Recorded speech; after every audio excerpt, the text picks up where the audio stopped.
kumare, for today's video, syempre gabi na naman at magbabantay na naman tayo ng mga zombing ari. O diba, magpapanggap na naman zombie yan habang nakatulala yung iba. Naamoy kasi niyan si Sky kaya wala naman tayo magagawa kundi magpanggap na nga silang zombie for today's video. O taray. Alam nyo ba mga may kaya na niyang kumawala dyan sa kanilang kulungan?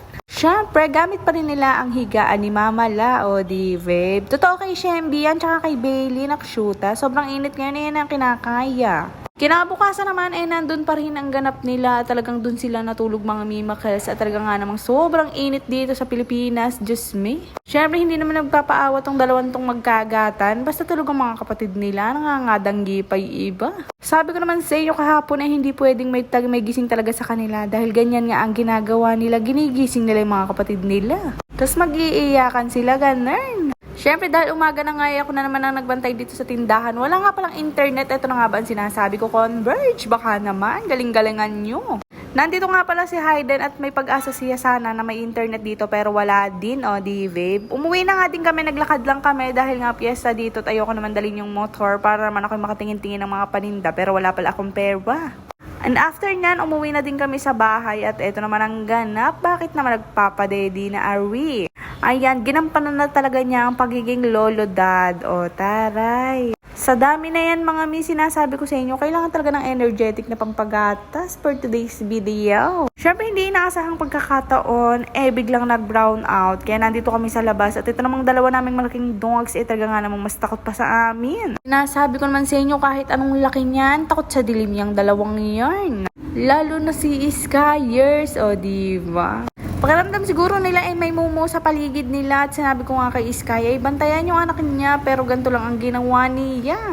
O bumaba lang siyang ganyan at nagpanggap siya na kukuhanin niya ang anak niya at pupuntahan niya pero hindi naman niya tinuloy, nakshuta. Hindi ko alam kung saan nagbana ng kaduwagan mo. Hindi naman sa akin siguro, diba? Nakikiramdam nga sila ng paligid dyan at talaga nga namang natatakot yung dalawang yan, diba? Ngayon yung sabihin na hindi gentle giant yung dalawang yan ko, nagkakanda bulul-bulul pa ako pag bigkas. Hindi talaga kasi ako sanay mag-English, taray. Charet! Baka naman ma-issue na naman tayo dito. Lumalaganap ang kabobohan natin. Disme. Siyempre for today's video, linggo, wala kaming ganap for today. Siyempre magbo-voice over na lang ako. Napakadami ng nasa draft, nakshuta. O di babe, nagtatangka pa siyang puntahan ang anak niya. Hindi naman niya kayang puntahan. Siyempre baka naman ngayong linggo, makaisip sila ng ganap. Medyo malulom nga ngayon, kaya hindi kami nag-iilog muna kasi wala namang anda ang mga person. Alimpungatan naman ako ng mga daling araw, bakit naman nakapamewang kang ganyan? Gandang-ganda ka na naman sa akin. Siyempre pumunta muna ako dito dahil nag-iingayan ang mga dogs at tingnan mo naman mga mi, may gising na isa. O di ba, sinasabi ko naman sa inyo pag may gising na isa hindi po pwede dahil gigisingin niya lahat yan. Mag-iingay silang sabay-sabay, nakshuta. Napansin nga ni Girls like kamukha daw sila ni Winnie the Pooh. Hindi ko naman nakikita yung idea niya na yun. Sabi ko nga dito sa maliit na to, matulog na, dyan lang ang gising. Baka magising pa niya yung iba, mga palo ko siya. O di babe, lumalaban-laban pa yan. Talagang nagbabibrate yung kanyang boses. Nakshuta, ilang araw na lang yata lalabanan na ako nito. Inihiga ko na nga ng ganyan at syempre nakatulog na din yan sa lagay na yan. At syempre pinabayaan ko na tumayo na din ako.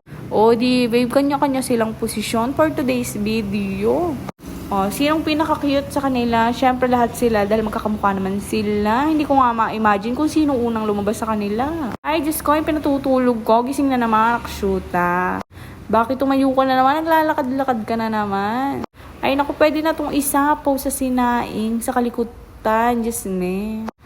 Ayan, pahikab-hikab na nga siya dyan. Hindi pa tumuloy matulog. Hindi ko siya talaga pwedeng pabayaan dahil pag nagising niyang mga yang kapatid niya, mag-iingayan yan. Like, para silang mga biik ditong naglipan na. O, di babe. Testingan ko nga kung mapapagkatiwalaan ko tong blue na to, pero hindi talaga mga mimakyas. O, di babe.